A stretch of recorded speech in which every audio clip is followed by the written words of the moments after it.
Hello friends, myself Archana. Welcome to sweet and sassy cake. दोस्तों, आज हम बात करने वाले हैं बेकिंग पाउडर और बेकिंग सोडा के बारे में।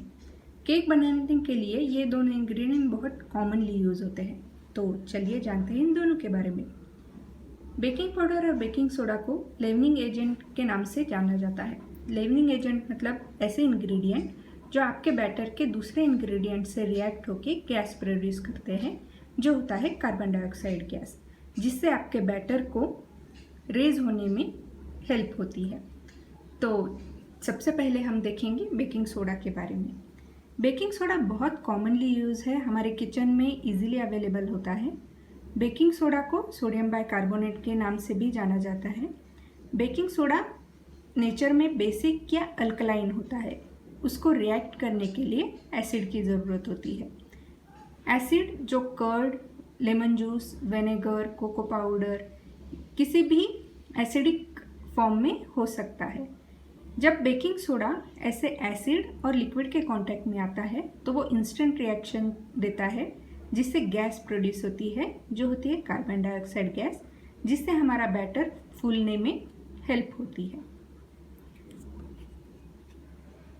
एगलेस केक बनाने के लिए बेकिंग सोडा बहुत ज़रूरी है। जब बेकिंग सोडा एसिड के कांटेक्ट में आता है तो कार्बन डाइऑक्साइड गैस रिलीज करता है, और जिससे हमारा केक बैटर इंस्टेंटली फूल जाता है।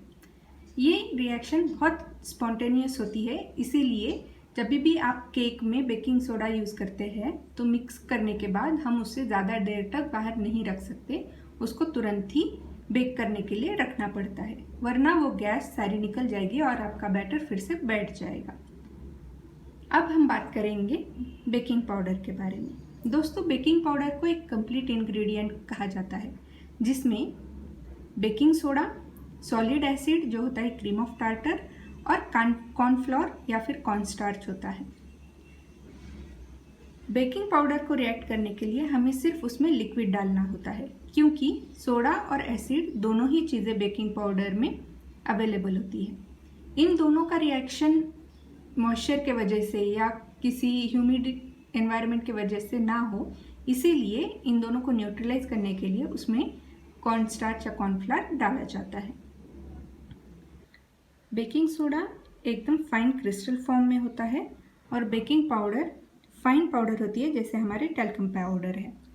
दोस्तों, बेकिंग सोडा बेकिंग पाउडर के कंपैरिजन में 3 to 4 टाइम्स स्ट्रॉन्ग होता है, इसीलिए केक में जब भी आप बेकिंग सोडा यूज़ करते हैं, जितना आपके रेसिपी में रिकमेंड किया है उतना ही डालना है।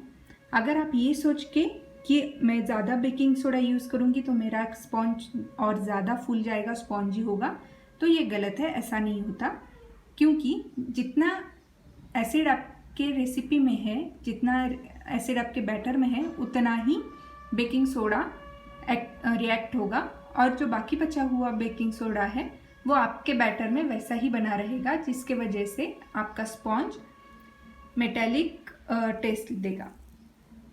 अगर आप बेकिंग पाउडर भी जितना आपके रेसिपी में रेकमेंड किया है उससे ज़्यादा डालते हैं तो आपका स्पॉन्ज बिटर हो जाएगा। इसीलिए बेकिंग पाउडर और बेकिंग सोडा उतना ही इस्तेमाल करना है जितना आपका रेसिपी में मेंशन किया हुआ है। बेकिंग पाउडर और बेकिंग सोडा को कूल एंड ड्राई प्लेस में स्टोर करना है, जिससे उसका मॉइस्चर से या लिक्विड से कांटेक्ट ना हो। दोस्तों, हमने बेकिंग सोडा से स्कूल में बहुत एक्सपेरिमेंट किए हुए हैं, जिससे आपने उसमें विनेगर डाला, पानी डाला और वोल्केनो जैसा फील आ गया। वो एक टेस्ट भी है जिससे हमें पता चलता है कि हमारा बेकिंग सोडा एक्टिव है या नहीं है। अगर आपने बेकिंग सोडा लाके बहुत दिन हो गए हैं और आपको समझ में नहीं आ रहा है कि वो एक्टिव है या नहीं है, तो आप उसमें थोड़ा सा लेमन जूस या विनेगर डाल के, पानी डाल के टेस्ट कर सकते हैं, जैसे यहाँ पे अभी हम कर रहे हैं। बेकिंग सोडा में थोड़ा सा विनेगर अगर डाल दिया तो इंस्टेंट रिएक्शन आता है, बबल के फॉर्म में आता, तो इससे हमें पता चलता है कि हमारा ये सोडा एक्टिव है। ये रिएक्शन इतनी इंस्टेंट होती है कि जस्ट विदिन अ मिनट सारे बबल डिसअपेयर हो जाते हैं। इसीलिए जब भी आप बेकिंग सोडा यूज़ करते हैं तो उसको तुरंत ही मिक्स करके आपको बेक करने के लिए डाल देना होता है। वैसे ही बेकिंग पाउडर में बेकिंग सोडा और क्रीम ऑफ टार्टर यानी सॉलिड एसिड रहता है, इसीलिए हमें सिर्फ उसमें लिक्विड डालना है जैसे पानी है, तो वो दोनों एक दूसरे से रिएक्ट करके हमें कार्बन डाइऑक्साइड देगा। इससे हमें ये पता चलता है कि हमारा baking powder and baking soda active है या नहीं है।